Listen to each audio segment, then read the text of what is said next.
Hello friends, success with Santosh channel में एक बार आपका फिर से स्वागत है। मैं संतोष कुमार श्रीवास्तव गणित की दूसरी क्लास के साथ आपके समक्ष उपस्थित हूँ। आज हम आपको नंबर सिस्टम के बारे में बताएंगे, लेकिन इसको पढ़ाने से पहले आपसे रिक्वेस्ट है कि आप हमारे चैनल को लाइक, सब्सक्राइब और शेयर कीजिए। गणित की पहली क्लास आपने देखी होगी, आशा है आपको पसंद भी आया होगा। अब हम उसी क्रम में आज गणित की दूसरी क्लास आपको पढ़ाने चल रहे हैं। ध्यान से पढ़िएगा। 3 से 4 क्लास में हम नंबर सिस्टम कंप्लीट करेंगे। आज हम नंबर सिस्टम में आपको केवल इसके क्लासिफिकेशन के बारे में ही बताएंगे और उससे संबंधित परिभाषाएं जो हैं, उसका अर्थ जो है वो हम आपको समझाने की कोशिश करते हैं। तो आइए शुरू करते हैं आज की क्लास। संख्या प्रणाली, नंबर सिस्टम। जो हमारी संख्या प्रणाली है, गणित में जो प्रयोग में लाई जाती है उसे हम कहते हैं दास-मालविक संख्या प्रणाली। क्यों कहते हैं? क्योंकि इसमें 10 सिंबल होते हैं। ये 10 सिंबल कौन से हैं? ये 10 सिंबल हैं 0 से लेकर 9 तक। 0 1 2 3 4 5 6 7 8 9। 0 1 2 3 4 5 6 7 8 9 ये 10 सिंबल होते हैं और इसीलिए इसको हम दास-मालविक संख्या प्रणाली कहते हैं। अब हम क्लासिफिकेशन के बारे में वर्णन करते हैं।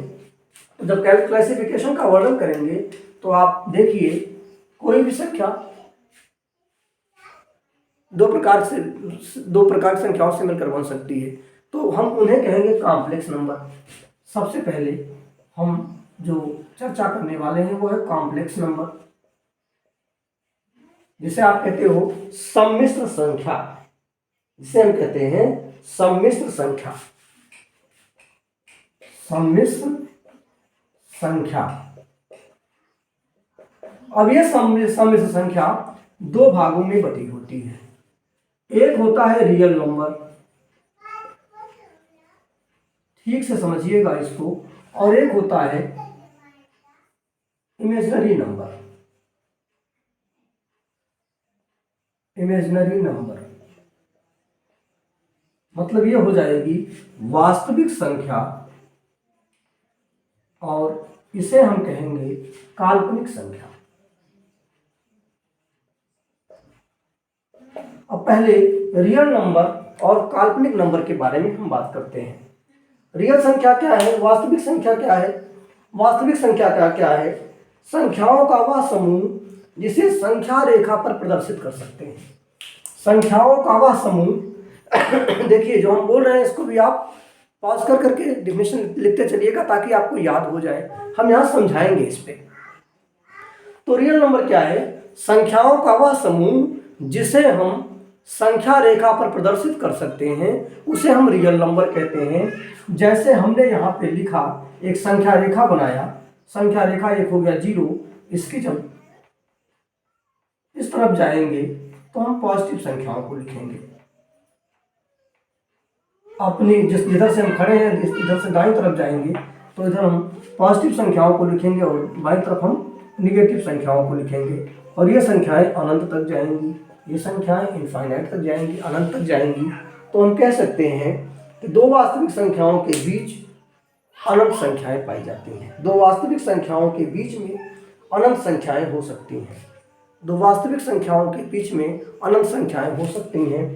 इस तरह से हमने देखा कि रियल नंबर वास्तविक संख्याएं वे हैं जिन्हें हम संख्या रेखा पर दिखा सकते हैं और 2 वास्तविक संख्याओं के बीच अनंत संख्याएं हो सकती हैं। अब काल्पनिक संख्या क्या है? तो जो ऋणात्मक संख्याओं का वर्गमूल है। ऋणात्मक संख्या जैसे मान लीजिए लिखा है √-1, √-3, √-5, √-4 भी इसमें शामिल हो जाएगा, √-7 शामिल हो गया। तो जो ऋणात्मक संख्याओं के वर्गमूल ज्ञात करने की प्रक्रिया है, जो ऋणात्मक संख्याओं के वर्गमूल को ज्ञात करने की प्रक्रिया है, उसे हम कहते हैं, वही क्या है, संख्याओं को काल्पनिक बना देती है। जो ऋणात्मक संख्याओं को ज्ञात करने की प्रक्रिया है, यही क्या करती है, इसको काल्पनिक बना देती है। और इसके बारे में सबसे पहले यूलर ने हम लोगों को बताया था।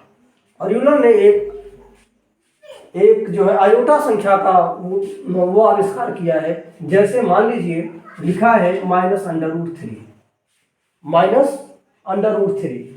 तो इन्होंने क्या किया कि आई लिखा और आई को लिख लिया √-1।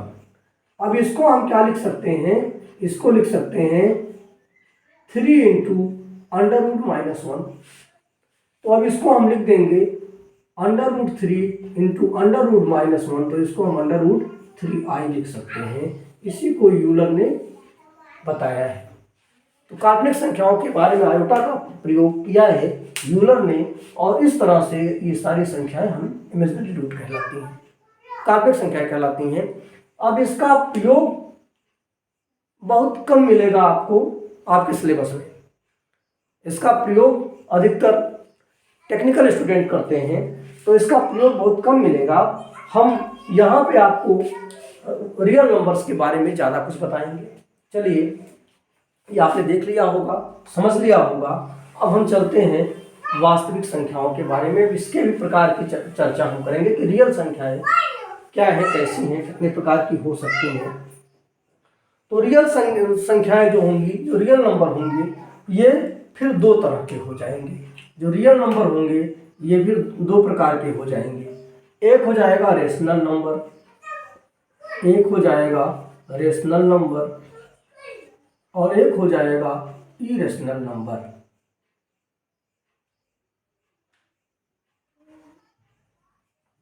एक हो जाएगा इरेशनल नंबर, मतलब एक हो जाएगी परिमेय संख्या और एक हो जाएगी अपरिमेय संख्या।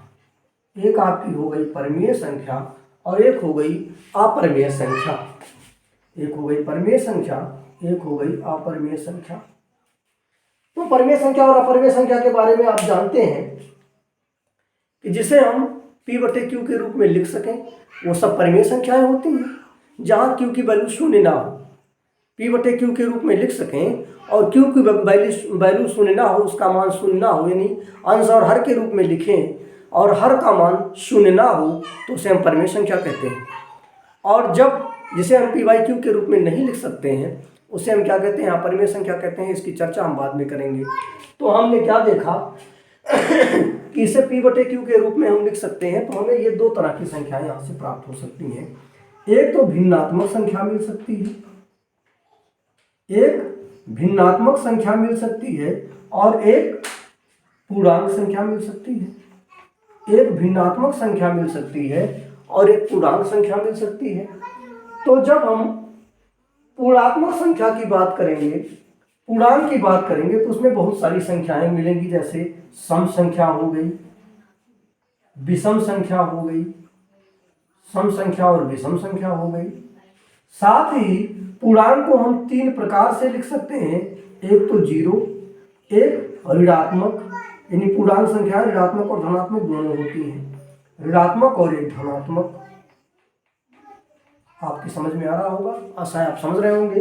पूर्णांक को हम ऋणात्मक, जीरो और धनात्मक के रूप में लिख सकते हैं। इसमें पूर्णांक सम संख्या हो सकती है, विषम संख्या हो सकती है, पूर्ण संख्या हो सकती है। पूर्ण संख्या भी पूर्णात्मक होगी, पूर्ण संख्या हो सकती है, प्राकृतिक संख्या हो सकती है। यहीं पे लिख दे रहे हैं ऐसे इधर करके। प्राकृतिक संख्या एक नेचुरल नंबर, प्राकृतिक संख्या, और प्राकृतिक संख्या, अभाज्य संख्या, भाज्य संख्या, भाज्य संख्या और अभाज्य संख्या। इस तरह से हमने देखा कि रियल नंबर को फिर हमने बांट दिया इतने भाग में। भिन्नात्मक संख्या और पूर्णांक संख्या को किसी हम P/Q के रूप में लिख सकते हैं, जहाँ Q की वैल्यू शून्य ना हो। फिर भिन्नात्मक संख्या तो P/Q के रूप में है ही। पूर्णांक को फिर हम बांट सकते हैं सम संख्या, विषम संख्या, पूर्ण संख्या, और पूर्णांक ऋणात्मक, जीरो और धनात्मक के रूप में भी लिखी जा सकती है। प्राकृतिक संख्या, भाज्य संख्या और अभाज्य संख्या, इस तरह से हम इसको इतने भागों में बांट सकते हैं। अब इसमें एक एक को देखिए। सम संख्या क्या है, तो जो संख्याएं दो से कट जाती हैं, दो से पूर्ण रूप से विभाजित हो जाती हैं, उसे हम कहते हैं पूर्णांक संख्याएं। 2, 4, 6, 8, 10, 12, 14, 16 जितनी भी संख्याएं हैं, वे संख्याएं क्या हैं, सम संख्याएं हैं। अब विषम संख्याएं जो सम संख्याओं से 1 के अंतर पे प्राप्त होती हैं, जैसे 1, 3, 5, 7, 9, 11, 13, 15, तो इन सभी संख्याओं को हम कहेंगे विषम संख्या। यदि सभी संख्याओं में प्राकृतिक संख्या 0 को छोड़कर सभी संख्याएं प्राकृतिक संख्याएं हैं, और जब 0 को जोड़ देंगे तो क्या हो जाएंगी? पूर्ण संख्याएं हो जाएंगी। भाज्य संख्याएं क्या है? जो अपने अलावा कम से कम एक संख्या से कट जाए, जो अपने एक और अपने अलावा किसी भी संख्या से कट जाए, एक और अपने अलावा किसी भी संख्या से कट जाए, उसे हम भाज्य संख्या कहते हैं। अभाज्य संख्या जो अपने अलावा एक और अपने अलावा किसी से ना कटे, उसे हम अभाज्य संख्या कहते हैं। और अभाज्य संख्याएं 2 प्रकार की होती हैं, एक होता है सहअभाज्य संख्या, एक होता है युग्म अभाज्य संख्या। ये भी 2 तरह की होती है, एक होता है सहअभाज्य संख्या और एक होता है सहअभाज्य संख्या, एक होता है युग्म अभाज्य संख्या। युग्म अभाज्य संख्या, एक होता है सहअभाज्य संख्या, एक होता है युग्म अभाज्य संख्या। तो एक होता है को प्राइम नंबर, एक होता है ट्विन प्राइम नंबर। तो इस तरह से हम बात करेंगे। अब जो प्राइम नंबर है, इसमें हम और भी प्राइम नंबर की बात करेंगे। एक होता है रिलेटिव प्राइम नंबर। तो इन सब की परिभाषाओं के बारे में रिलेटिव प्राइम नंबर भी कर सकते हैं, रिलेटिव प्राइम नंबर भी कह सकते हैं सापेक्षित अभाज्य संख्या, सापेक्षित अभाज्य संख्या। और को प्राइम नंबर हो गया आपका, और इसके बाद 3 प्राइम नंबर हो गया। इन सब चीज़ों के बारे में, इन सभी के बारे में हम आपसे कल चर्चा करेंगे। एक एक चीज़ को यहाँ से हम उठाएंगे। यहाँ से हम सबसे पहले रियल नंबर और इरेशनल नंबर के बारे में आप जान चुके हैं।